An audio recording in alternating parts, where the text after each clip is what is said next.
Is everybody ready? Good. Okay. Good evening. My name is Detective Sergeant Joe Eaton with the Wenatchee Police Department. I'm one of the PIOs for the Wenatchee Police Department. Tonight we're going to have Chelan County Sheriff's Office, Sheriff Mike Morrison, give you another update on the investigation. For the record, my name is Sergeant Joe Eaton, Joeeaton, and Chelan County Sheriff Mike Morrison, Mikemorrison.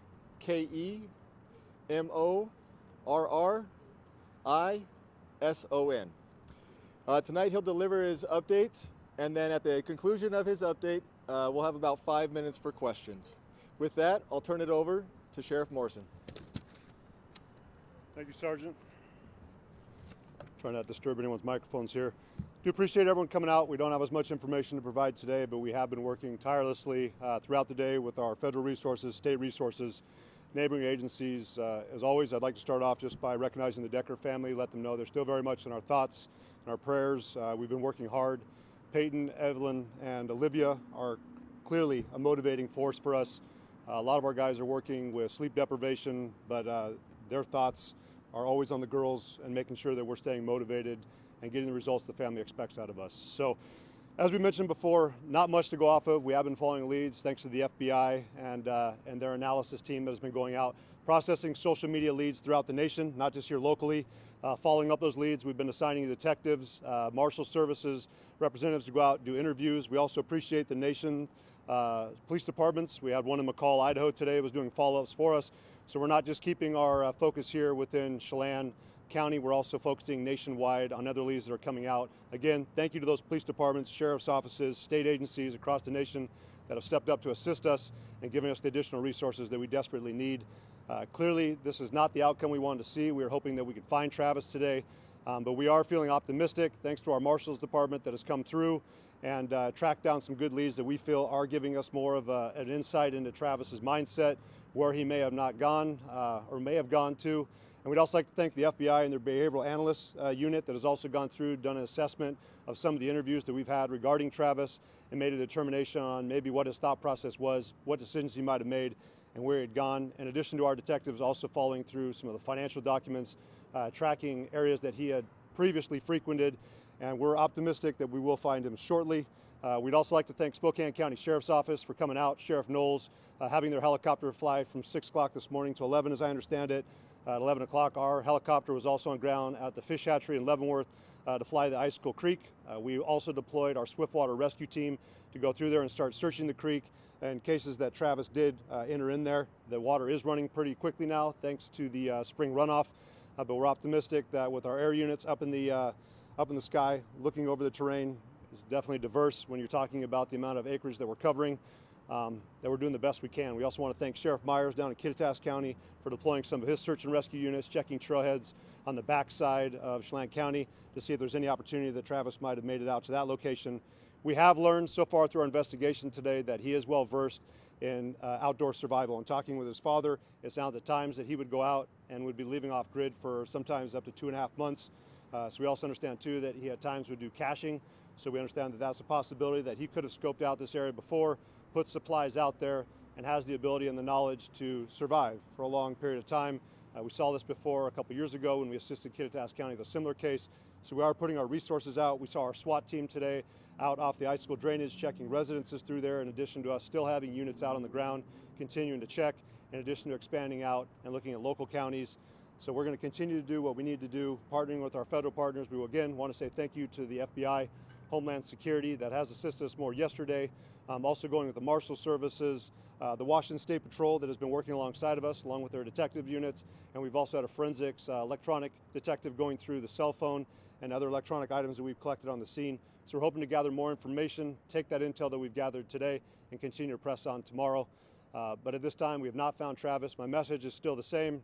Travis, if you're out there seeing us, we'd like you to turn yourself in. We want a peaceful resolution to this, but we're not going to relinquish our efforts and giving up any effort that we can proceed to track you down. So please turn yourself in. Let's wrap this up and do what's right for your kids. So any questions? Sir, are you No, and I don't think there'd be any motive that'd be acceptable. I mean, clearly, it's not the decision of a sound mind, and these young girls were a victim. Was a body discovered in this area you're searching near Leavenworth today? They were discovered earlier this week. It was outside Leavenworth. You're more up icicle drainage around milepost 18, around Rock Island Campground. And we do have a map that I think we've already shared online, but it is more of a rural campground. Was there, maybe it's unrelated to the case? Okay. No, there was another individual that was located today, not related to the case, and that was out towards the Big Y where US 2 and 97 connect, but not related to the case. Sheriff, you mentioned McCall, Idaho. There were reports of possible sightings, or maybe it was just the fact that the department received tips. Any credibility to some of that? I know you mentioned they did some investigating. What have you learned from that? I can tell you so far today we had a possible sighting on East Leavenworth Road. We checked that out. It was not Mr. Decker. We had another one out at milepost 83, US 2. And then, of course, we continue to hear information about other possible sightings from across the nation. As we understood, based off the information we got back, was that the sighting in McCall, Idaho was not our suspect, but we'll continue to work with our neighboring agencies, not only here in the state, but across the nation, to help us track down any leads we do get. What kind of head start do you think he had, knowing the truck was found Monday? When do you think he started to go out? Worst case scenario, we could see that he might have gotten a head start on Friday, so he would have had the whole weekend to be out there.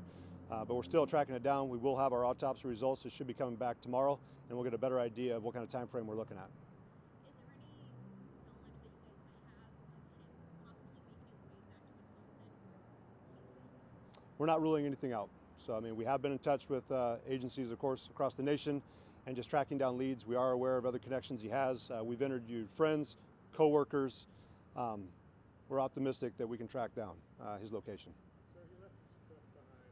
Did you find in that truck any writing, any note, anything? Our detectives are still going through that process. I know that we worked with the Washington State Patrol Crime Lab yesterday, in addition to our detectives, process all that information. And today, as I was leaving our emergency operations center, we did have members of the Washington State Patrol that were processing some of the cell phones we located in the vehicle.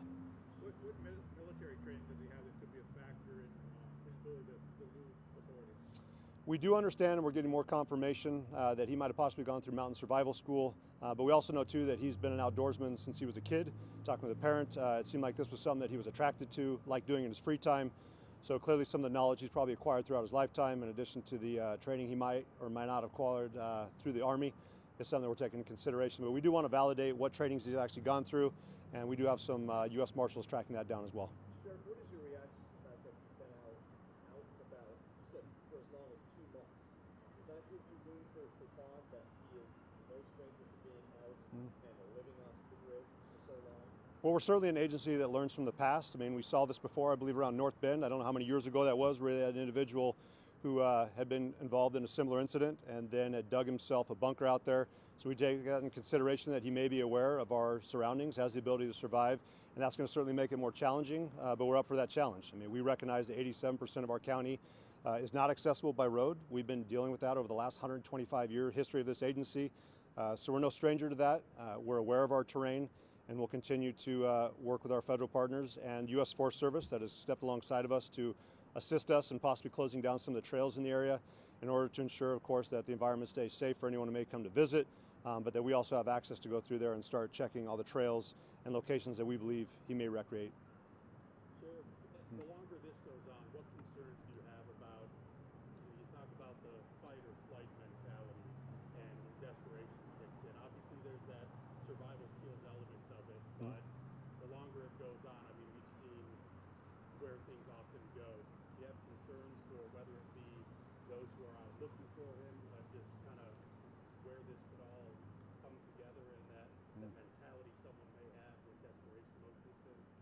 We understand the mentality we're dealing with. We have a well-trained agency. We're a leader when it comes to de-escalation here in Washington State. We were one of the original agencies for that training hub, so we understand that we have the ability to control the pace of situations. We have behavioral health units. We have the ability to communicate with them, and we're going to continue to do that. But our primary goal is to track him down. Of course, we want to make sure that he's safe, but ultimately he will be brought to justice. Sir, now this press conference saying you're confident you'll find him quickly. What makes you confident given all these challenges? The amount of partners that have come alongside of us. I mean, again, I've cited the U.S. Marshal Service, the FBI, We've had Homeland Security investigations. We've had Border Patrol's tracking team here. We've had Douglas County, East Wenatchee. The amount of resources that we put on this right away gives me confidence that we are doing everything possible, in addition to working with the behavioral analyst team and also bringing cadaver dogs. We're open to anything and everything, and so far, despite our limited resources, it's part of our mission statement with the resources entrusted to us. I think that a lot of people have come alongside us to help us out. That's why I'm optimistic. So we're not doing it alone. Sheriff, you said that you've been in contact with his father. What has that interaction been like with his immediate loved ones? What are they telling you about their reaction to this immense tragedy? How are they handling it? They're frustrated with the situation, clearly, but this is their son. So of course that they have concerns about his safety, but overall they understand that he does have to be brought in and he has to be held accountable for his actions. One more question, please. One more question. Sheriff, I just wanted to clarify, when you said that with this survival skills coming to light here, how does that change moving forward as we get further and further into this investigation on your guys' search warrants? Well, we understand that he can cover a lot of ground. I mean, certainly based off what I know from him, he's in decent shape, and he has the ability to go out there, which if anyone's been out in that part of the county, it's thick, so it's going to make it more challenging for us to locate him, and especially if he's knowledgeable and he knows how to conceal himself. That will make a unique challenge for us, but we feel pretty confident in bringing members of Border Patrol in too, with their experience of working in more diverse terrain, especially along our Canadian border.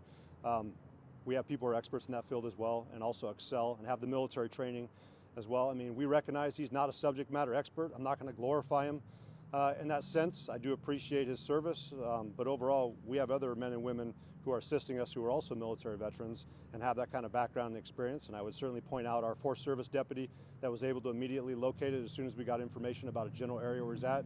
We're up for that challenge. So, thank you. Okay, for our media partners, I do have a contact sheet that I'd like to have completed. That way we can easily follow up with each of our media partners. So at the conclusion of this, you can find me if you haven't already signed it. That would be greatly appreciated. Thank you for your time, and we'll plan additional updates in the hours and days to come. Thank you. Nothing set as far as updates? Not to my knowledge, no.